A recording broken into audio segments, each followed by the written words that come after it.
माँ बेचारी की सारी जिंदगी पर्दे डालते बीत गई। अब्बा ने आके पूछा कहाँ गया वो कहती इधर ही था, मुझे बता के अभी आ जाएगा, वो मुझे कह गया था कि मैं नहीं इधर ही था, कुछ भी नहीं, ऐसी कोई बात ही नहीं। सारी जिंदगी पर्दे डालते बीत गई। अब्बा कई दफा घर में लड़ाई की, बेटे को मारा।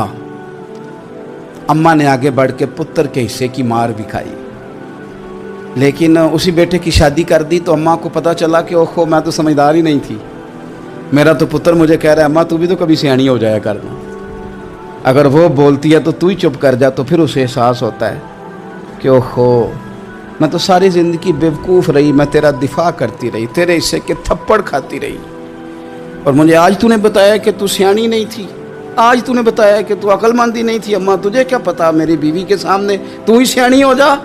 वो टूट जाती है, बिखर जाती है।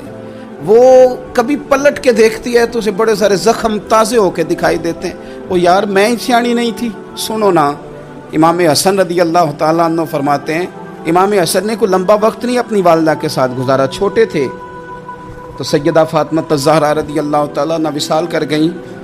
पर शेर खुदा के पुत्र की बात देखें, इमाम हसन कहते हैं लोगों मैं जब थोड़ा सा बाशऊर हुआ और मुझे चीज़ें थोड़ी सी दिखाई देने लगी तो मैंने कभी अपनी अम्मा के साथ एक प्लेट में खाना नहीं खाया था।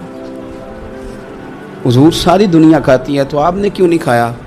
तो फरमाते डर लगता था कि कहीं ऐसा ना हो कि जिस लुकमे की तरफ मेरी माँ अपना हाथ बढ़ाए कहीं मैं ना उठा लूँ, बेअदबी ना हो जाए।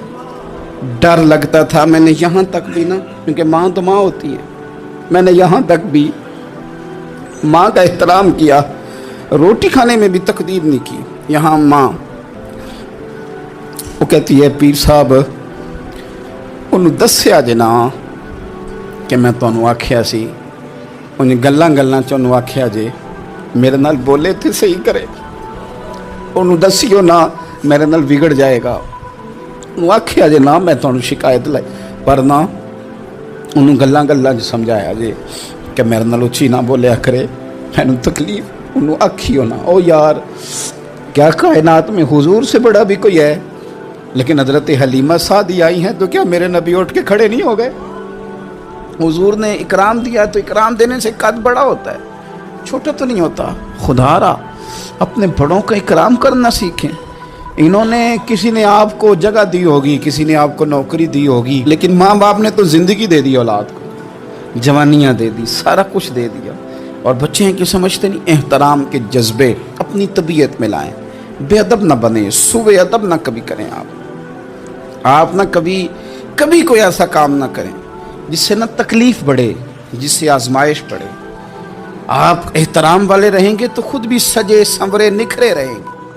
अपने बुज़ुर्गों को पहल करें बुज़ुर्गों की तरफ, यानी आप घर के अंदर छुपा के सेब अपने कमरे में ना लेके जाएं, छुपा के चीज़ें ना रखें, बल्कि पहल करें बूढ़े अब्बा से, पहल करें अपनी वालदा से, वहाँ से आगाज़ करें। आप देखें बरकतें कितनी होती हैं। मैं कुछ बातें मुझे लुत्फ़ देती हैं। मेरे कुछ संगी हैं, 3 भाई हैं, इकट्ठे मुझसे बैत हैं, मेरे साथ बड़ा प्यार का रिश्ता है। तो कभी कभी ना खिदमत करने का दिल करता है उनमें से किसी का कि चलें हज़रत साहब आए हैं तो हम कुछ नजराना पेश करें। तो अपने बड़े भाई को वो थमाते हैं कि जनाब आप ये काम करें। अल्लाह ताला का शुक्र है मेरी जेब कम ही खाली रहती है, उसका फजल रहता है, लेकिन वो पैसे लेने से ज़्यादा या तोहफ़ा लेने से ज़्यादा या फूल पकड़ने से ज़्यादा इस बात की मुझे खुशी होती है कि कितने निराले हैं। बड़े को आगे लगाते हैं तो बरकत तो हासिल करते हैं, इसलिए कि बरकतें हमेशा बड़ों से होती हैं, बड़ों से हमेशा बरकतें। ये फूल का तोहफ़ा बड़े भाई को दे के जब आगे किया जाता है तो मेरे दिल को अच्छा लगता है, मुझे करार आता है कि यार ये लहजा ठीक है, ये अंदाज़ ये ठीक है। अपने बड़ों को आगे रखें, बड़ों को कलाम करने का मौका पहले दें। घर में कोई चीज़ लाएं तो तकदीम करें।